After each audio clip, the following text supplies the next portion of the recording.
Welcome to American and English Literature.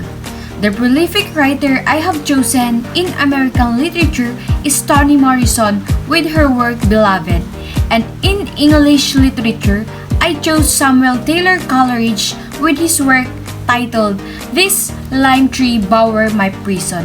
What are you waiting for? Sit back and relax. Let's discover the American and English literature. Let's proceed first with the American literature. So, American literature are the literary works written in English language in United States. It was influenced by the history of the nation from which it was created. Literature has existed in the Americas for as long as the people who live there have been telling stories. Native American cultures have a rich history of oral literature. Mayan books from as far back as the 5th century are known. It is believed that the Mayans started writing things down centuries before that. In the American literature, there are 5 major periods. First is the colonial and early national period that happened during 17th century up to 1830. The next, the Romantic period that started in 1830 to 1870. The third, Realism and Naturalism, which started in 1870 up to 1910. The other one is the Modernist period that started in 1910 to 1945. And lastly, the Contemporary period that started on 1945 up to the present. So, let's proceed with the American prolific writer. By the way, do you know who is Toni Morrison?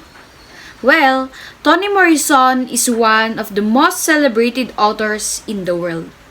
Her novels have earned her countless prestigious awards, including the Pulitzer Prize and the Presidential Medal of Freedom from President Barack Obama. And according to my research, she is the first African-American woman to win the Nobel Prize in Literature. Morrison's work has inspired a generation of writers to follow in her footsteps. Let's proceed with the literary work of Toni Morrison entitled Beloved. I will discuss the plot summary of the story. We will start with the exposition. Seth and Denver reside at the 124 Bluestone with a polar just-like presence whom Seth believes is her dead baby girl until Paul D., an old friend of Seth's, arrive and move in immediately. The infant ghosts appear to disappear immediately. The all-natural ghostbuster is Paul D.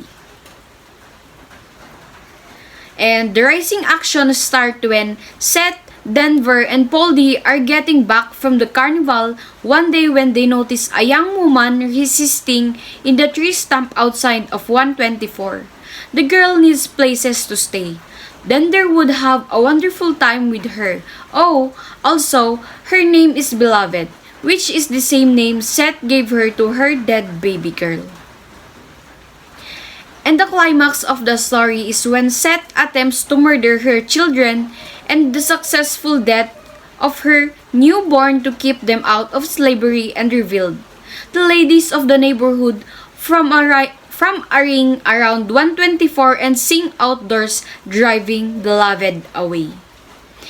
And the following action start when Seth, Denver, and Beloved appear to be blissfully contented with Paul D. But Seth and Beloved are trapped in an obsessive love-death spiral. Meanwhile, Denver, Seth, and Beloved are left out and hungry.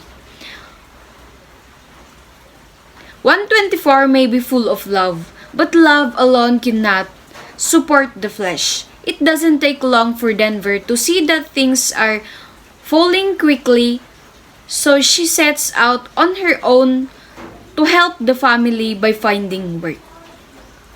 And lastly, the denouement of the story is when Mr. Baldwin is perceived by Beloved as the reincarnation of Seth, the baby killer, so she vanishes and is never seen again.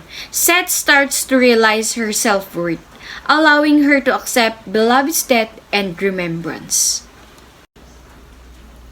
let's proceed with the theme of the story. First is the slavery. Slavery has been depicted in the story wherein the characters experience slavery and treated both as property and as animals. In American and African, slaves are less than human to a slave owner like a school teacher who views them primarily in terms of how much money they are worth and talks about mating them as if they were animals. The feeling of wearing an iron bit in his mouth effectively lowers Poldy to the animal level. The school teacher's nephew also holds Seth down and steals her breast milk at one point, treating her as if she were a cow. Seth murders her baby and tries to murder all of her children to keep them from being dragged back into slavery. Beloved demonstrate how slavery has long-term physical, psychological, and societal consequences even after it is abandoned. The next theme of the story is motherhood, wherein Seth bonds with the unnamed daughter she murders, as well as that daughter's unusual rebirth as beloved.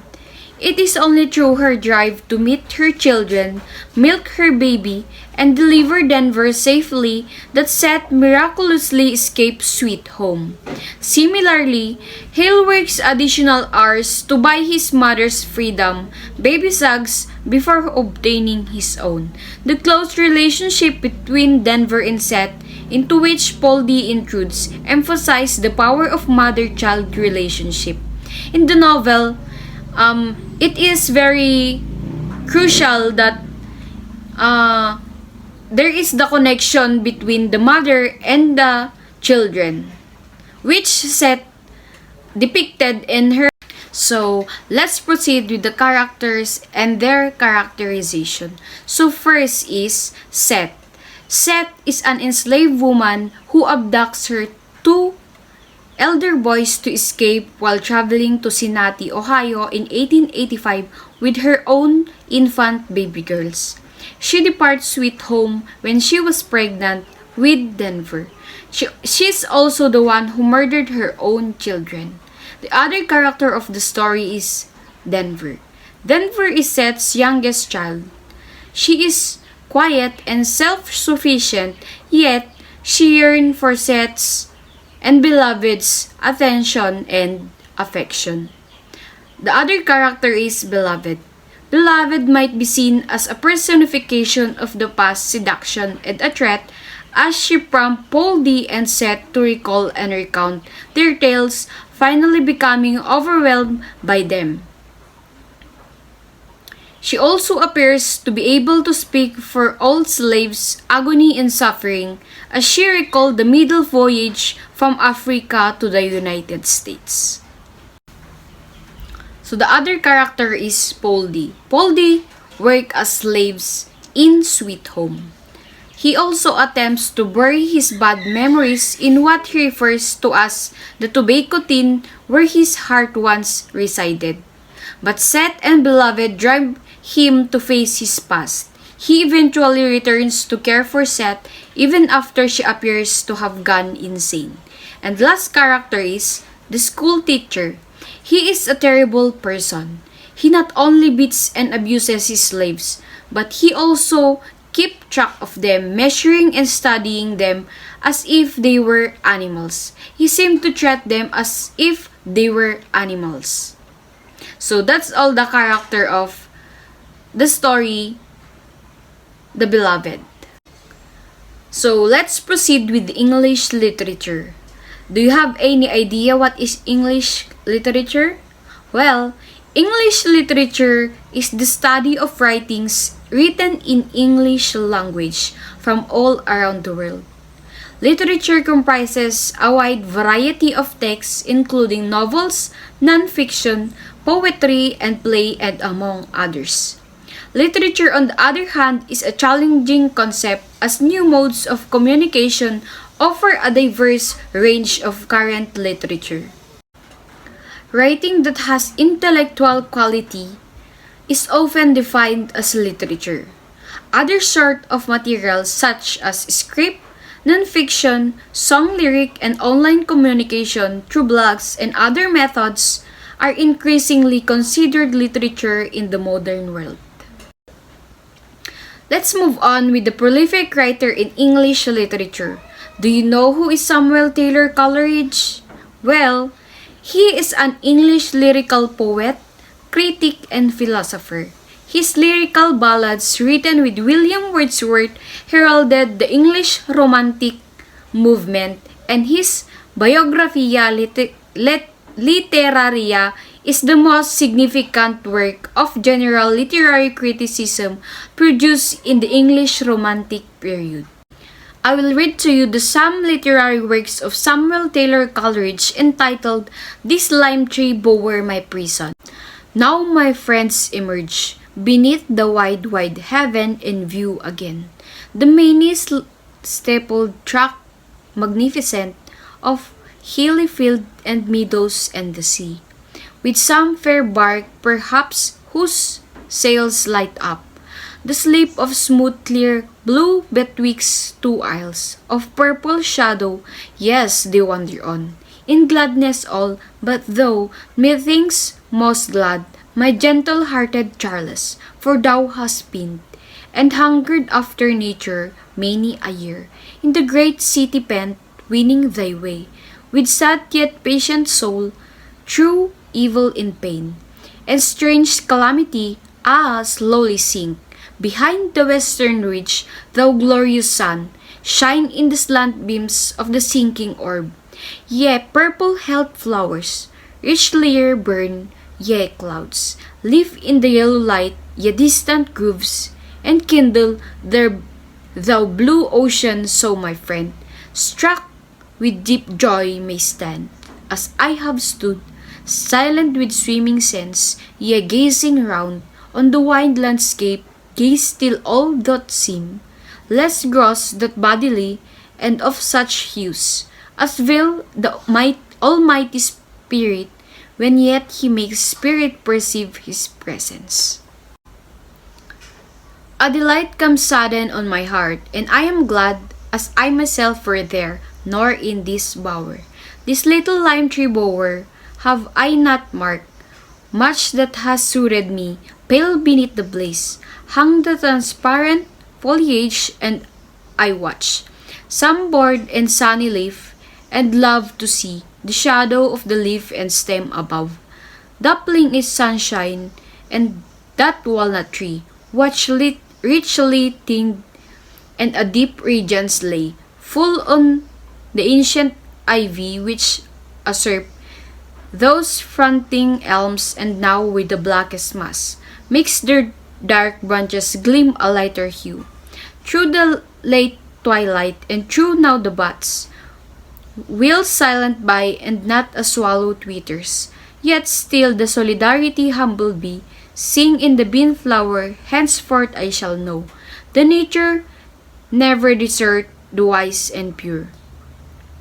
No plots so narrow, be but nature there, no ways so vacant, but may well employ each faculty of sense, and keep the heart awake to love and beauty, and sometimes this well to be bereft of promised good, that we will lift the soul and contemplate with lively joy the joys we cannot share, my gentle-hearted Charles, when the last rook beats its straight path along the dusky air, how homeward I bless it, dimming its black wing, had crossed the mighty orb, dilated glory, while thou stood gazing, or when all was still, flew creaking o'er thy head, and had a charm for thee, my gentle-hearted Charles, to whom no sound is dissonant which